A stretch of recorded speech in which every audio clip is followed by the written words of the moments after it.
নমস্কার বন্ধুরা, কম্পিটিটিভের দুনিয়ায় আপনাদের প্রত্যেকে স্বাগত এবং আপনাদের সাথে আছি আমি পর্ণদীপ। আর এই পর্বে আমরা সুপ্রিম কোর্টের দ্বিতীয় পর্ব কমপ্লিট করব। প্রথম পর্বে আমরা সুপ্রিম কোর্টের সিট জেনেছি, বিচারকদের অপসারণ জেনেছি, বিচারকদের নিযুক্তি জেনেছি, সুপ্রিম কোর্ট কী জেনেছি, সুপ্রিম কোর্টের গুরুত্ব জেনেছি, বিচারকদের যোগ্যতা জেনেছি, এইসব জেনেছি। তো এই পর্বে আমরা সুপ্রিম কোর্টের বাকি যেগুলো সুপ্রিম কোর্টের পাওয়ার, সুপ্রিম কোর্টের প্রসিডিওর, এগুলো সম্পর্কে ডিটেলস জানবো। তো ভিডিওটা শুরু করবার পূর্বে একটি রিকোয়েস্ট, ভিডিওটা সম্পূর্ণ দেখুন এবং ভিডিওর লাভ সম্পূর্ণ পান। এবং ভিডিওটি যদি ভালো লেগে থাকে এবং এই ধরনের ভিডিও আরও পাওয়ার জন্য আমার চ্যানেলটিকে সাবস্ক্রাইব করে পাশে থাকা বেল আইকনটি প্রেস করতে ভুলবেন না। চলুন শুরু করা যাক। আর পিডিএফের জন্য আপনারা টেলিগ্রামে এগিয়ে চলো চ্যানেলটাকে সাবস্ক্রাইব করতে পারেন। তো এই চ্যানেলটাকে সাবস্ক্রাইব করবেন, এগিয়ে চলো। সাবস্ক্রাইবার বেশি নেই, 14 কি 15টা আছে। তো এই চ্যানেলে আমি পিডিএফ দিয়ে দেবো। যে কোনো ভিডিও ছাড়ার পরে আমি 2 থেকে আড়াই ঘন্টার মধ্যে আমি পিডিএফ দিয়ে দেবো। তাহলে এখান থেকে আপনারা এখন পিডিএফটা পেয়ে যাবেন। তো চলুন শুরু করা যাক। প্রথমেই আমরা জুরিসডিকশন সম্পর্কে জেনে নেব। সুপ্রিম কোর্টের কার্যাবলীর এলাকা আর তার ক্ষমতাকে বিভিন্ন ভাগে ভাগ করা যায়, মানে জুরিসডিকশনে ভাগ করা যায়। তো সেগুলো কি এখন অরিজিনাল, যাদের মধ্যে ইম্পর্টেন্টগুলো হলো অরিজিনাল জুরিসডিকশন, আর্টিকেল 131 আছে, অর্থাৎ মূল এলাকাভুক্ত ক্ষমতা। রিট জুরিসডিকশন, অ্যাপিলিয়েট জুরিসডিকশন, এখানে এটা আবার সিভিল আবার ক্রিমিনাল দুটো ভাগে ভাগ করা যায়। তারপর স্পেশাল লিভ টু অ্যাপিল, এটা আছে আর্টিকেল 136-এ। Advisory jurisdiction, judicial review, court of record, laying down president, আর কমপ্লিট জাস্টিস আর্টিকেল 142। তো এগুলো আছে। তো এগুলো আমরা এবার একে একে ডিটেলসে আলোচনা করব। তো তার আগে আমি প্রত্যেকটা পেজে এই যে দাগগুলো দেবো সেগুলো মুছে দেবো, কারণ পিডিএফের সময় তাহলে দাগ থেকে গেলে আপনাদের প্রবলেম হতে পারে পড়ার জন্যে। চলুন প্রথমে আমরা অরিজিনাল জুরিসডিকশন সম্পর্কে জানবো। স্পেশালি অরিজিনাল জুরিসডিকশন কিন্তু তিনটে, অরিজিনাল জুরিসডিকশন স্পেশালি তিনটে বিতর্কের মধ্যে কিন্তু নিষ্পত্তি করে। কী কী তিনটে এই বিতর্ক? প্রথমত, কেন্দ্র এবং যে কোনো একটা রাজ্য, আমাদের তো সেন্ট্রাল গভর্নমেন্ট এবং তার আন্ডারে বিভিন্ন রাজ্য সরকার আছে। তো এই যে সেন্ট্রাল গভর্নমেন্ট, তার সাথে যে কোনো একটি রাজ্য সরকার, এই ধরনের এতগুলো রাজ্য সরকার আছে। তো সেন্ট্রাল গভর্নমেন্টের সাথে যদি একটা রাজ্য সরকারের বিবাদ বাঁধে, তখন কিন্তু সুপ্রিম কোর্ট এর মধ্যে অংশগ্রহণ করতে পারে এবং সেই বিবাদ মেটাতে পারে। অথবা কেন্দ্র সরকারের সাথে যদি একাধিক রাজ্যের বিবাদ বাঁধে, তবুও কিন্তু এই জুরিসডিকশন অনুযায়ী সুপ্রিম কোর্ট তাদের মধ্যে হস্তক্ষেপ করতে পারে। এছাড়া এখানে ধরুন সেন্টার নেই, সেন্টার বাদে প্রতিটি অনেকগুলি রাজ্যের সাথে অনেকগুলি রাজ্যের যদি বিবাদ বাঁধে, তবুও কিন্তু সুপ্রিম কোর্ট সেখানে হস্তক্ষেপ করতে পারে। তো এর জন্য কিন্তু কোনো রকম অ্যাপিলের দরকার হয় না, সেই জন্য এর নাম মূল এলাকাভুক্ত ক্ষমতা বা অরিজিনাল জুরিসডিকশন। তার এক্সেপশনগুলো দেখে নিন। প্রি কনস্টিটিউশন ট্রিটিস, মানে যে ট্রিটিগুলো কনস্টিটিউশন তৈরির আগে গ্রহণ করা হয়েছিল সেগুলো ট্রিটি। তারপর agreement, inter state water dispute. আচ্ছা, কমেন্ট বক্সে আপনাদের কাছে কোশ্চেন থাকলো যে একটা ইন্টারস্টেট ওয়াটার ডিসপিউট সম্পর্কে একটা যে কোনো একটা নাম লিখবেন আপনারা কমেন্ট বক্সে। তো এই হলো অরিজিনাল জুরিসডিকশন। তো এরপরে আমরা অ্যাপিলিয়েট জুরিসডিকশন সম্পর্কে জেনে নেব। অ্যাপিলিয়েট জুরিসডিকশন, তো এই অ্যাপিলিয়েট জুরিসডিকশন কি? অ্যাপিলিয়েট জুরিসডিকশন এটা সুপ্রিম কোর্টে হলো, আপনারা প্রত্যেকেই জানেন সুপ্রিম কোর্ট দেশের সর্বোচ্চ আদালত। শুধুমাত্র এবারে জানবেন যে সুপ্রিম কোর্ট শুধু দেশের সর্বোচ্চ আদালত নয়, সুপ্রিম কোর্ট হচ্ছে দেশের সর্বোচ্চ আপিল আদালত। প্রথম লাইন দেখুন, supreme court is the highest court of appeal in India. এখানে কিন্তু হায়েস্ট কোর্ট বলেনি, এখানে বলেছে হায়েস্ট অ্যাপিল কোর্ট। অর্থাৎ সুপ্রিম কোর্ট হলো দেশের সর্বোচ্চ অ্যাপিল আদালত। মানে এই সুপ্রিম কোর্টে সুপ্রিম কোর্টের অধস্তন যে আদালতগুলো আছে তাদের বিরুদ্ধে অভিযোগ করা যায় এবং তাদের বিরুদ্ধে তদন্ত করার জন্য অ্যাপিল করা যায়। তো নিম্নতর যে আদালতগুলো আছে সেই আদালতগুলো যে রায় দেয় তার বিরুদ্ধে কিন্তু সুপ্রিম কোর্টে অ্যাপিল করা যায়। আর এই অ্যাপিলভুক্ত যে এলাকা তাদেরকে বিভিন্নভাবে ভাগ করা যায়। যেমন ধরুন আর্টিকেল 32 অনুযায়ী সংবিধানের ব্যাখ্যা চাওয়া যায়। আর্টিকেল 32 অনুযায়ী সংবিধানের ব্যাখ্যা সুপ্রিম কোর্টের কাছে অ্যাপিল করা যায়। 133 ধারা অনুযায়ী দেওয়ানি অ্যাপিল করা যায়। 134 ধারা অনুযায়ী ফৌজদারি আপিল করা যায়, তেমনি 136 ধারা অনুযায়ী কিন্তু সুপ্রিম কোর্টের কাছে বিশেষ অনুমতির আপিল করা যায়, মানে বিশেষ অনুমতির মাধ্যমে আপিল করা যায়। তো এগুলিই রয়েছে অ্যাপিলের জুরিসডিকশনের মধ্যে। তো এগুলো ডিটেলস জানার দরকার নেই আপাতত, যেহেতু এমসিকিউ বেসডে আমরা পড়বো। তো এগুলো কিন্তু খুবই কাজে লাগবে অ্যাপিলের জুরিসডিকশন। তো আমি এখানে একটা রিট জুরিসডিকশন, সেটা মনে হয় আনতে না আজ এনেছি রিট জুরিসডিকশন। দেখুন রিট জুরিসডিকশন কি, সুপ্রিম কোর্ট ছাড়াও কিন্তু 226 নম্বর আর্টিকেলে হাইকোর্ট রিট জারি করতে পারে। তো এই রিট ব্যাপারটা কি, আমাদের দেখুন প্রথমে 7খানা ফান্ডামেন্টাল রাইট ছিল, যখন কনস্টিটিউশন তৈরি হয় তখন 7খানা ফান্ডামেন্টাল রাইট ছিল, তার মধ্যে ছিল সম্পত্তির অধিকার। বর্তমানে সম্পত্তির অধিকার বাদ দেওয়া হয়েছে। তো বর্তমানে কতগুলো ফান্ডামেন্টাল রাইট? 6টা। আপনাদের কাছে কমেন্ট বক্সে কোশ্চেন থাকলো যে কততম অ্যামেন্ডমেন্টের মাধ্যমে সম্পত্তির অধিকারকে ফান্ডামেন্টাল রাইট থেকে বাদ দেওয়া হয়েছিল। তো এটা আপনারা কমেন্ট বক্সে জানাবেন আমাকে। তো এবার বলি রিট জুরিসডিকশন কি। তো সুপ্রিম কোর্ট ছাড়াও 226 নম্বর ধারা অনুযায়ী হাইকোর্ট রিট জারি করতে পারে। তো এই যে আমাদের 6টা ফান্ডামেন্টাল রাইট বা এর আগে 7খানা ফান্ডামেন্টাল রাইটগুলো ছিল, সেগুলো রক্ষা করার জন্য তো একটা বডি দরকার। সেগুলো রক্ষা করার জন্য একটা বডি যদি না থাকে তাহলে তো যে কেউ যে কারোর ফান্ডামেন্টাল রাইট কিন্তু নষ্ট করবে, ফান্ডামেন্টাল রাইটের ভায়োলেশন হবে। সেহেতু সুপ্রিম কোর্টের কাছে এই পাওয়ারটা থাকে এবং হাইকোর্টের কাছেও রিট জারি করার কিন্তু পাওয়ারটা থাকে। তো এই যে আমাদের ফান্ডামেন্টাল রাইটগুলো কার্যকর রাখার জন্য এবং ফান্ডামেন্টাল রাইটগুলো যাতে ভায়োলেশন না হয় সেগুলোর জন্য কিন্তু সুপ্রিম কোর্ট রিট জারি করে। তো এই হলো রিট। তো এটা নিয়ে আমি একদিন ডিটেলসে ভিডিও করে দেবো, সেগুলো সেই জন্য ভেরি ভেরি ইম্পর্টেন্ট। যেমন এর প্রচুর অনেক ভাগ রয়েছে, যেমন হ্যাবিস কর্পাস, এই টাইপের প্রচুর ভাগ রয়েছে। তো এগুলো নিয়ে প্রত্যেকটা আমি আলোচনা করে দেবো অন্য একটা ভিডিওর মাধ্যমে, অন্য একটা ভিডিও তৈরি করে দেবো, ছোট্ট একটা ভিডিও 5 থেকে 7 মিনিট, সেখানেই আলোচনা করে দেবো। 5-7 মিনিট হবে না, 10 মিনিট লেগে যাবে।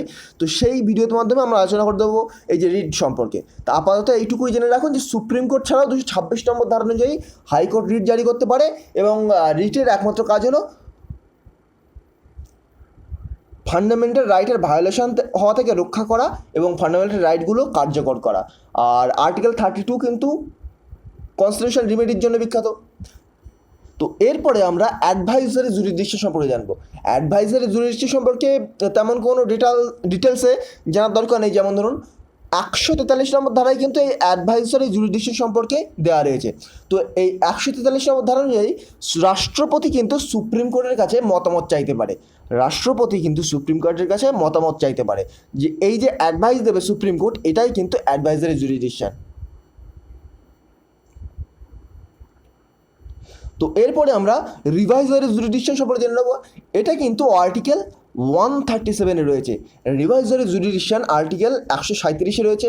তো এর মাধ্যমে কী বলা হয়েছে দেখুন, সুপ্রিম কোর্টে যারা বিচারপতি তারাও আমাদের মতো হাড় মাংস রক্ত সবের দিয়ে তৈরি একটা সাধারণ মানুষ। তারা অবশ্যই অনেক বেশি অভিজ্ঞতা সম্পন্ন, অবশ্যই অনেক বেশি নলেজ পেয়েছে পড়াশোনার মাধ্যমে এবং বিভিন্নভাবে অভিজ্ঞতার মাধ্যমে, কিন্তু তারাও তো সাধারণ মানুষ, তাদের দ্বারাও তো ভুল হতে পারে। তাই সুপ্রিম কোর্টের বিভিন্ন মামলায় তাদের যদি মনে হয় তারা ভুল করেছে, ভুল রায় দিয়েছে, বা তাদের যে পরামর্শ বা তাদের যে আদেশ সেটা পুনর্বিবেচনা করা দরকার, তারা বিভিন্ন ত্রুটি করেছে, তাদের এই ত্রুটিটা সংশোধন করা দরকার, তারা সেই জন্য তখন তারা তাদের যে আদেশ বা তাদের মামলার ফল বা তারা যে ভার্ডিক্ট দিয়েছে সেটা কিন্তু তারা তখন খতিয়ে দেখে এবং পুনর্বিবেচনা করে। তো এটাকেই বলা হয় রিভাইজারি জুরিসডিকশন। সরি। এবং এখানে একটা টার্ম ইম্পর্টেন্ট, সুপ্রিম কোর্ট শীর্ষ হলে অভ্রান্ত নয়। টার্মটা very very important. Supreme court শীর্ষ হলে অভ্রান্ত নয়। Supreme court is supreme but not infallible. Supreme court is supreme but not infallible. তো এরপরে আমরা জুডিশিয়াল রিভিউ বা বিচার বিভাগীয় পর্যালোচনা সম্পর্কে জেনে নেব। তো এই ক্ষমতা বলে কেন্দ্র বা কোনো রাজ্য সরকারের যে কোনো আইন বা শাসনতান্ত্রিক নির্দেশের কিন্তু সাংবিধানিক বৈধতা সুপ্রিম কোর্ট বিচার করে। অর্থাৎ ধরুন আমাদের স্টেট গভর্নমেন্ট বা সেন্ট্রাল গভর্নমেন্ট কোনো আইন পাশ করলো, তো এই আইন যে সাংবিধানিকভাবে তৈরি, এর সাংবিধানিক বৈধতা কতটা সেটা কিন্তু সুপ্রিম কোর্ট বিচার করতে পারে। রিসেন্ট একটা এক্সাম্পল দিচ্ছি, এটাকে কোনো পলিটিক্যাল ভিউতে দেখবেন না, আমি জাস্ট এক্সাম্পল হিসেবে দিচ্ছি। CAA, citizenship amendment act. তো এই citizenship amendment act recently pass হলো লোকসভাতে, এবং এটা অ্যাক্ট হয়ে গেল প্রেসিডেন্টের সাইনের পর। তো অ্যাক্ট হয়ে যাওয়ার পরে এর বিরুদ্ধে অনেক মতবাদ উঠলো যে এটা আর্টিকেল 14 এবং আর্টিকেল 15কে ভায়োলেশন করছে। আর্টিকেল 14 কি বলছে? আর্টিকেল 14 বলছে ইকুয়ালিটি বিফোর ল, এবং আর্টিকেল 15 বলছে যে রেস, সেক্স, কাস্ট, বিভিন্ন জাতি এগুলোর বিরুদ্ধে, মানে এগুলোর দ্বারা ডিসক্রিমিনেশন করা যাবে না। কিন্তু সিটিজেনশিপ অ্যামেন্ডমেন্ট অ্যাক্টের মাধ্যমে কিন্তু একটি কমিউনিটিকে, অর্থাৎ মুসলিম কমিউনিটিকে বাদ দেওয়া হয়েছে। তাহলে অবশ্যই আর্টিকেল 14 এখানে ভায়োলেশন হচ্ছে। সেই জন্যে সুপ্রিম কোর্ট এটাকে কিন্তু এই সাংবিধানিক বৈধতা বা জুডিশিয়াল রিভিউয়ের দিক থেকে এটাকে কিন্তু খতিয়ে দেখতে পারে, বা এটা কিন্তু বিচার বিভাগীয়ভাবে পর্যালোচনা করতে পারে। তো এটাই হলো জুডিশিয়াল রিভিউ। তা এই জুডিশিয়াল রিভিউ কথাটা সংবিধানে কিন্তু উল্লেখিত হয়নি, কিন্তু এর বিভিন্ন ধারাতে এটা কিন্তু প্রচ্ছন্নভাবে, এগুলো এটা প্রকটভাবে হয়নি, আপনারা বায়োলজিতে পড়েছেন প্রচ্ছন্ন এবং প্রকট বৈশিষ্ট্য, তো এটা প্রকটভাবে মানে আমাদের সংবিধানে উল্লেখিত নেই, কিন্তু প্রচ্ছন্নভাবে বিভিন্ন ধারার মধ্যে এটা কিন্তু ডিটেলসে বর্ণনা করা রয়েছে। তো কিছু কারণ রয়েছে এই যে জুডিশিয়াল রিভিউ চালু করার জন্যে। তো যেমন কারণগুলোকে কী কী?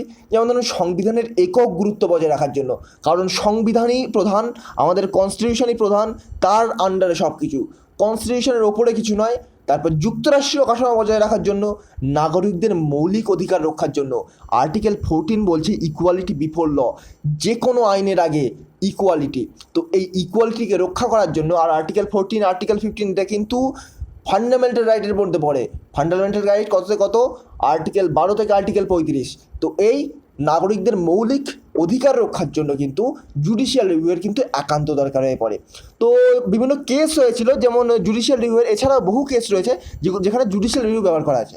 তো কেসগুলো কী কী? 1967 সালে গোলকনাথ কেস, তারপর 1969-এ ব্যাঙ্কগুলোকে যে ন্যাশনালাইজেশন করা হয় বা ব্যাঙ্কগুলোকে জাতীয়করণ করা হয় সেই কেসটা। এছাড়াও কেশবানন্দী ভারতী কেস, ভারতের ইতিহাসে সবচেয়ে বড় কেস। এখানে কিন্তু সুপ্রিম কোর্ট ভার্ডিক্ট দেয় যে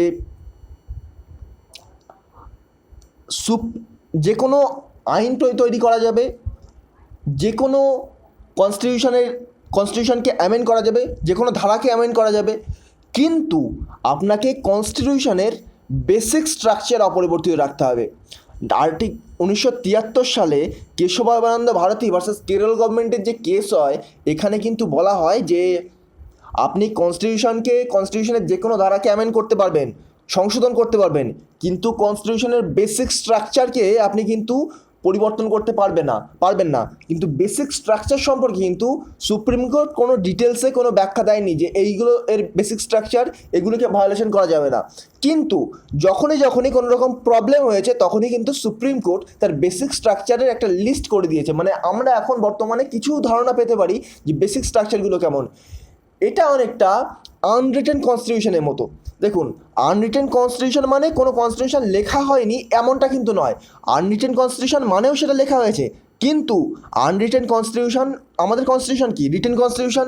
রিটেন কনস্টিটিউশনে কোনো একটা বিচার, বা ধরুন একটা মার্ডার করলে তার যে শাস্তি সেটা আগে থেকে লেখা রয়েছে, কিন্তু আনরিটেন কনস্টিটিউশনে একটা মার্ডার করলে কি শাস্তি হবে, বা একটা অপরাধ করলে কী শাস্তি হবে সেটা কিন্তু আগে থেকে লেখা নেই। অর্থাৎ কন্ডিশন অনুযায়ী সেই শাস্তিটা কিন্তু পরিবর্তিত হতে থাকবে। তো এটাই হচ্ছে আনরিটেন কনস্টিটিউশন। আনরিটেন কনস্টিটিউশনের যেমন সুবিধাও আছে তেমন কিন্তু অসুবিধাও আছে। তো যাই হোক, তো এই গেল জুডিশিয়াল রিভিউ। এছাড়াও সুপ্রিম কোর্টের কিন্তু আরও কিছু ক্ষমতা রয়েছে, যেমন ধরুন রাষ্ট্রপতি আর উপরাষ্ট্রপতির নির্বাচন সংক্রান্ত বিরোধের ক্ষেত্রে কিন্তু সুপ্রিম কোর্টে কেবলমাত্র নিষ্পত্তি করতে পারে। এছাড়াও সুপ্রিম কোর্টের নির্দেশ সকল আদালতে মানতেই হবে। সুপ্রিম কোর্টের নির্দেশ সকল আদালত মানতে বাধ্য। এটা কিন্তু আর্টিকেল 141 আর্টিকেল 141, আর্টিকেল 141-এর মাধ্যমে কিন্তু সুপ্রিম কোর্টের সকল আদেশ কিন্তু যে কোনো কোর্ট তার অধস্তন কোর্ট কিন্তু মানতে বাধ্য। এছাড়াও সুপ্রিম কোর্ট কিন্তু সংবিধানের চূড়ান্ত ব্যাখ্যাকারী, অর্থাৎ interpreter of constitution. Supreme court সংবিধানের চূড়ান্ত ব্যাখ্যাকারী। তো এই ছিল আজকের বিভিন্ন বিভিন্ন জুরিসডিকশন এবং জুডিশিয়াল রিভিউ সম্পর্কে আমি বলেছিলাম আজ আলোচনা করব। তো সুপ্রিম কোর্ট আজ শেষ হয়ে গেল। সুপ্রিম কোর্টের পরবর্তী চ্যাপ্টার আমরা হাইকোর্ট নিয়ে আলোচনা করব, কেননা সুপ্রিম কোর্টের পরেই কিন্তু হাইকোর্ট নিয়ে যদি আমরা আলোচনা করি তাহলে কিন্তু হাইকোর্টটাও কোর্টের ব্যাপারটা কিন্তু বুঝতে অসুবিধা হবে না। তারপর কোর্টটা কমপ্লিট করে দেওয়ার পর আমি বাকিগুলো নিয়ে আলোচনা করব, বাকি চ্যাপ্টারগুলো নিয়ে এগোবো। তো আজকের ভিডিও এই পর্যন্ত, এবং ভিডিওটি যদি ভালো লেগে থাকে তো এবং এই ধরনের ভিডিও যদি আরও পেতে চান তাহলে আমার চ্যানেলটিকে সাবস্ক্রাইব করতে ভুলবেন না। আর এই যে পিডিএফ, টোটাল যে পিডিএফটা, এটা কিন্তু আপনারা পেতে পারেন এগিয়ে চলো টেলিগ্রাম চ্যানেল থেকে। এগিয়ে চলো টেলিগ্রাম চ্যানেল থেকে কিন্তু আপনারা পেতে পারেন। তো বানানটা লক্ষ্য করে রাখবেন, EGIECHOLO। তো এটা সার্চ করলেই আপনারা পেয়ে যাবেন। তো আজকের মতো গুড বাই, পরবর্তী ভিডিওতে আবার দেখা হবে। Thank you.